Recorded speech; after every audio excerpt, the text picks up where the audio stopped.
അപ്പം ഞാൻ എൻ്റെ ഹസ്ബൻഡിനെ ഇൻട്രൊഡ്യൂസ് ചെയ്തിട്ടില്ല. ഇത് ഭുവനേഷ്. അതെ, കുറേ വരുന്ന വഴി ഞാൻ കുറേ വിശേഷങ്ങളൊക്കെ പറയാം. എന്താണ്, എങ്ങനെയാണ്, അറേഞ്ച്ഡ് ആണോ, ലവ് മാരേജ്, നിറയെ ക്വസ്റ്റ്യനൊക്കെ ആയിരിക്കും. ഇതെന്താ, എങ്ങനെ കണ്ടുമുട്ടി, എങ്ങനെയാ തമിഴ് മലയാളം എന്നൊക്കെ. വേറെന്താ ഭുവനേഷിന് എന്താ പറയാനല്ലേ? ஃபைனலி ரிவீல் பண்ணிட்டா. நான் ரொம்ப நாளுக்கு அப்புறம் പറഞ്ഞോ, സംസാരിച്ചോ, പ്ലീസ്. എന്താ പറയല്ലേ, ഞാൻ ഇപ്പം റിവീൽ ചെയ്തു ഇതാണ് ഭുവനേഷ്. ഓക്കെ, അപ്പോൾ മതിയടീന്ന് കൊട്ടിക്കോഷിച്ച് നടന്നു കഴിഞ്ഞാൽ ചിലപ്പം അറിയില്ല. എന്നെ ഇഷ്ടമില്ലാത്ത ഒരുപാട് പേരുണ്ടാവും. അപ്പോൾ അതൊക്കെ ഇപ്പം തന്നെ ഓരോന്നും എഴുതി ഉണ്ടാക്കിയിടുന്നുണ്ടല്ലോ. അപ്പം നമുക്ക് ഉള്ള സന്തോഷം അത് ആ സമയം നമുക്ക്. Hi friends, welcome to my YouTube channel. Star magic താരം അതുപോലെ തന്നെ ബിഗ് ബോസ് സീസൺ 7 വിജയമായ അനുമോളുടെ കല്യാണം ഇന്ന് ഗുരുവായൂർ വെച്ച് വളരെ മംഗളമായിട്ട് കഴിഞ്ഞിരിക്കുന്നു എന്നുള്ള ശുഭകരമായ ഒരു വാർത്ത ഞാൻ ആദ്യമായിട്ട് നിങ്ങളുമായി പങ്കുവെക്കുകയാണ്. ഏതായാലും ദുഷ്ടശക്തികളെ പേടിച്ചിട്ടാണ് ഞാൻ ഈ ഒരു വിവരം മുൻകൂട്ടി പറയാഞ്ഞത് എന്ന് അനുമോൾ അതിനുശേഷം നടത്തിയ ഇൻ്റർവ്യൂവിൽ വളരെ വ്യക്തമായിട്ട് പറയുന്നതും ഞാൻ നിങ്ങൾക്ക് വെച്ച് തരാം. അതിന് മുന്നേ ഒരു കാര്യം, മംഗളകരമായ വളരെ സന്തോഷകരമായ അവരുടെ ജീവിതത്തിലെ ഏറ്റവും പ്രധാനപ്പെട്ട ഒരു കാര്യം നടന്ന ഒരു ദിവസം, ആ വീഡിയോൻ്റെ താഴെ പോയിട്ട് തന്നെ വളരെ വൃത്തികെട്ട കമൻ്റ് ഇടുന്ന ചില ആൾക്കാരോട് എനിക്ക് പറയാനുള്ളത് വളരെ വൃത്തികേടാണ്. കാരണം ആ ഒരു വീഡിയോൻ്റെ താഴെ പോയിട്ട് ഫസ്റ്റ് കമൻറ്റ്, സെക്കൻഡ് കമൻ്റായിട്ടൊക്കെ വരുന്നത് എപ്പോഴാണ് ഡിവോഴ്സ് എന്നുള്ള ഒരു ചോദ്യം.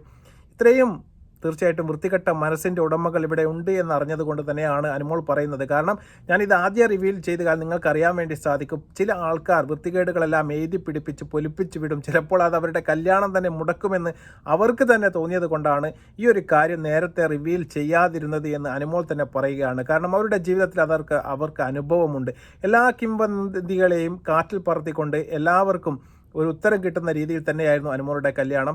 ചലച്ചിത്ര മേഖലയിൽ നിന്നും പ്രമുഖരെല്ലാം തന്നെ നമ്മുടെ കല്യാണത്തിൽ പങ്കെടുത്തു. സുരേഷ് ഗോപി അവിടെ എത്തി അനുഗ്രഹിക്കുന്നത് നമുക്ക് കാണാൻ വേണ്ടി സാധിക്കും. ഏതായാലും ഒരിക്കലും ഇത്തരത്തിൽപ്പെട്ട കമൻറ്റുകളും നമ്മുടെ വർത്തമാനങ്ങളും അവരുടെ ജീവിതത്തിന് ഒരു ബുദ്ധിമുട്ടുണ്ടാക്കുന്നുണ്ട് എങ്കിൽ തീർച്ചയായിട്ടും അത് നമ്മൾ ഒഴിവാക്കേണ്ടത് തന്നെയാണ്.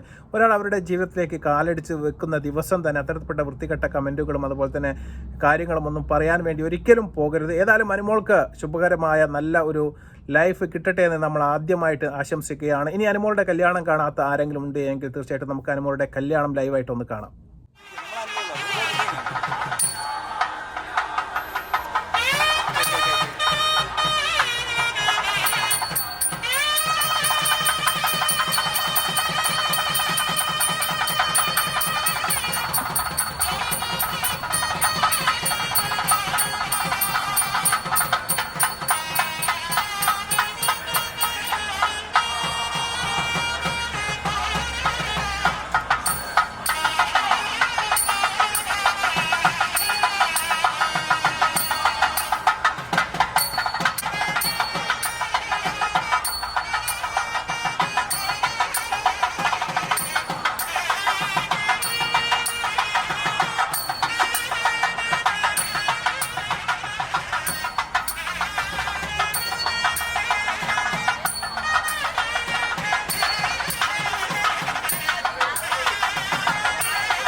അപ്പോൾ ഈ കല്യാണം നിങ്ങൾ കണ്ടു കാണും. വളരെ മംഗളകരമായ ഒരു കർമ്മം തന്നെയായിരുന്നു. ഇന്ന് ഗുരുവായൂർ വെച്ച് രാവിലെ 5:30 അനുമോൾ അവിടെ എത്തിയത്. വൈകിട്ടാണ് എത്തിയതെങ്കിലും വളരെ മംഗളമായിട്ട് കാര്യങ്ങളെല്ലാം തന്നെ അവിടെ വെച്ച് കഴിഞ്ഞു. ഞാൻ പറഞ്ഞതുപോലെ നമ്മുടെ സുരേഷ് ഗോപി അടക്കമുള്ള ചലച്ചിത്ര മേഖലയിൽ നിന്നും വളരെ പ്രമുഖരെല്ലാം ചടങ്ങിൽ പങ്കെടുക്കുകയും അതുപോലെ തന്നെ അനുഗ്രഹങ്ങൾ ചൊരിയുകയും എല്ലാം ചെയ്തു. മലയാള മേഖലയിൽ നിന്ന് ഒരുപാട് പേരൊന്നും അവിടെ എത്തിപ്പെടാത്തതിൻ്റെ കാരണം അനുമോൾ ഇതെല്ലാം രഹസ്യമാക്കി വെച്ചു എന്നുള്ളതാണ്. ഞാൻ പറഞ്ഞതുപോലെ ഈ പയ്യൻ എന്ന് പറയുന്നത് ഭുവനേശ്വർ കുമാർ എന്ന് പറയുന്ന ഒരു തമിഴ് ചെറുക്കനാണ്. തമിഴ് സെറ്റിൽ വെച്ചാണ് നമ്മുടെ അനുമോൾ അദ്ദേഹത്തെ പരിചയപ്പെട്ടത്. ഏതായാലും ഈ കല്യാണമെല്ലാം കഴിഞ്ഞതിന് ശേഷം വളരെ വ്യക്തമായിട്ട് അവരുടെ പ്രേക്ഷകർക്ക് വേണ്ടിയിട്ട് ആരാണ് ഭുവനേഷ് കുമാർ എന്നതിനെക്കുറിച്ചും അദ്ദേഹത്തെ പരിചയപ്പെടുത്തിക്കൊണ്ടും എന്തുകൊണ്ട് ഞാൻ ഈ കല്യാണത്തിന് നേരത്തെ റിവീൽ ചെയ്തില്ല എന്നുള്ളതിന് വളരെ വ്യക്തമായിട്ടൊരു ഉത്തരം അവരുടെ ആദ്യ അഭിമുഖത്തിൽ തന്നെ അവരുടെ ചാനൽ തന്നെ വന്ന വീഡിയോയിൽ അവർ പറയുന്നുണ്ട്. നമുക്ക് ആ വീഡിയോ ഒന്ന് കാണാം.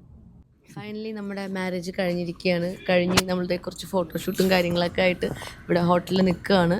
അപ്പം ഞാൻ എൻ്റെ ഹസ്ബൻഡിനെ ഇൻട്രൊഡ്യൂസ് ചെയ്തിട്ടില്ല. ഇത് ഭുവനേഷ്. അതെ, കുറേ വരുന്ന വഴി കുറേ വിശേഷങ്ങളൊക്കെ പറയാം. എന്താണ്, എങ്ങനെയാണ്, അറേഞ്ച്ഡ് ആണോ, ലവ് മാരേജിൻ്റെ നിറയെ ക്വസ്റ്റ്യനൊക്കെ ആയിരിക്കും. ഇതെന്താ, എങ്ങനെ കണ്ടുമുട്ടി, എങ്ങനെയാണ് തമിഴ് മലയാളം എന്നൊക്കെ അതൊക്കെ വഴിയെ പറയാം. എന്തായാലും ഞങ്ങൾ ഭയങ്കര ഹാപ്പി. നിങ്ങളെല്ലാവരുടെയും പ്രാർത്ഥനയും അനുഗ്രഹമൊക്കെ എപ്പോഴും വേണം. പിന്നെ വേറെന്താ, ഭുവനേഷിന് എന്താ പറയാനല്ലേ? ஃபைனலி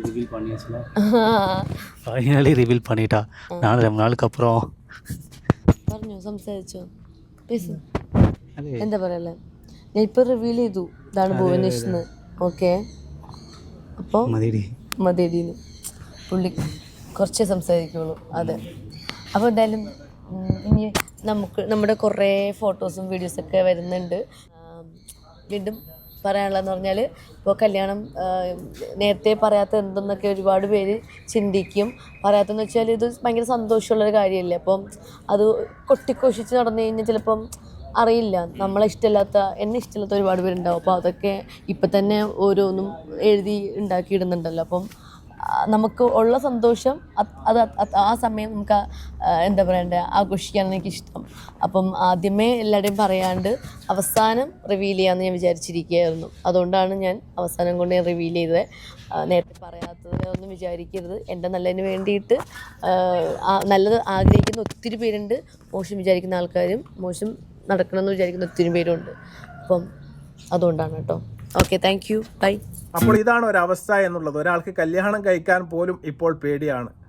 കാരണം ഓൺലൈൻ മാധ്യമക്കാർ എന്തെങ്കിലും മഞ്ഞപ്പത്രത്തിൽ എഴുതി പിടിപ്പിച്ച് അല്ലെങ്കിൽ തമ്പനയിൽ വെച്ചുകൊണ്ട് വളരെ വൃത്തികേടുകളെ പടച്ചു വിടുമ്പോൾ അത് എല്ലാവരും ഭുവനേശ്വർ കുമാർ എന്ന് പറയുന്ന തമിഴ് പയ്യൻ്റെ കുടുംബക്കാർ വരെ കാണും എന്നുള്ള ഒരു പേടിയുടെ പുറത്ത് തന്നെയാണ് ഈ ഒരു കാര്യം പറയാവുന്നത്. എന്നെ സ്നേഹിക്കുന്ന എല്ലാവരോടും, തീർച്ചയായിട്ടും എന്നെ അനുഗ്രഹിക്കുന്ന എല്ലാവരോടും അവർ പറയുന്നുണ്ട്, ഞാൻ നിങ്ങളോട് ക്ഷമ ചോദിക്കുന്നു ഇത് മുന്നേ പറയാത്തതിന്. പക്ഷേ അവരെ ദ്രോഹിക്കുന്ന അല്ലെങ്കിൽ അവരെ വെറുക്കുന്ന ഒരുപാട് പേർ നമ്മുടെ കേരളക്കരയിലുണ്ട് എന്ന് അവർക്ക് തന്നെ അറിയാവുന്നത് കൊണ്ട് തന്നെയാണ് ഈ ഒരു കാര്യം പറയാഞ്ഞത് എന്ന് അനുമോൾ പറയുമ്പോൾ നമുക്ക് തീർച്ചയായിട്ടും ഒരു ഉൾവിചാരം എല്ലാവർക്കും നല്ലതാണ്. ഞാൻ പറഞ്ഞതുപോലെ വൃത്തികെട്ട കമൻറ്റുകൾ ആദ്യം തന്നെ അതിൽ പോയിട്ട് ഡിവോഴ്സ് എപ്പോഴാ എന്ന് ചോദിച്ച ചില മനുഷ്യന്മാരുണ്ട്. അവരോടാണ് എനിക്ക് പറയാനുള്ളത്.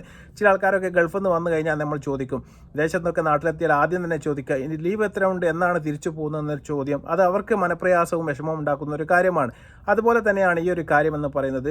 പുതുതായിട്ട് ജീവിതത്തിലേക്ക് കാലെടുത്ത് വെച്ച ഒരാൾ ആ ദിവസം തന്നെ കേൾക്കേണ്ടി വരുന്ന ഒരു കമൻറ്റ് ഇതാവുമ്പോൾ വളരെ സങ്കടം. തീർച്ചയായിട്ടും ഇത്തരത്തിൽപ്പെട്ട കമൻറ്റുകളൊക്കെ തീർച്ചയായിട്ടും നമ്മൾ ഒഴിവാക്കണം. അത് അവരുടെ പേഴ്സണൽ കാര്യമാണ്. അവരുടെ വിവാഹം എന്ന് പറയുന്നത് വിളിക്കണോ വിളിക്കണ്ടേ എന്നൊക്കെ തീരുമാനിക്കേണ്ടത് അവർ തന്നെയാണ്. ഏതായാലും മംഗളകരമായ ഒരു ജീവിതം ഏതായാലും അനുമോൾക്ക് കിട്ടട്ടെ നമ്മൾ ആശംസിക്കുകയാണ്. ഈ വീഡിയോ തീർച്ചയായിട്ടും നിങ്ങൾ മാക്സിമം ഷെയർ ചെയ്ത് കാണുക.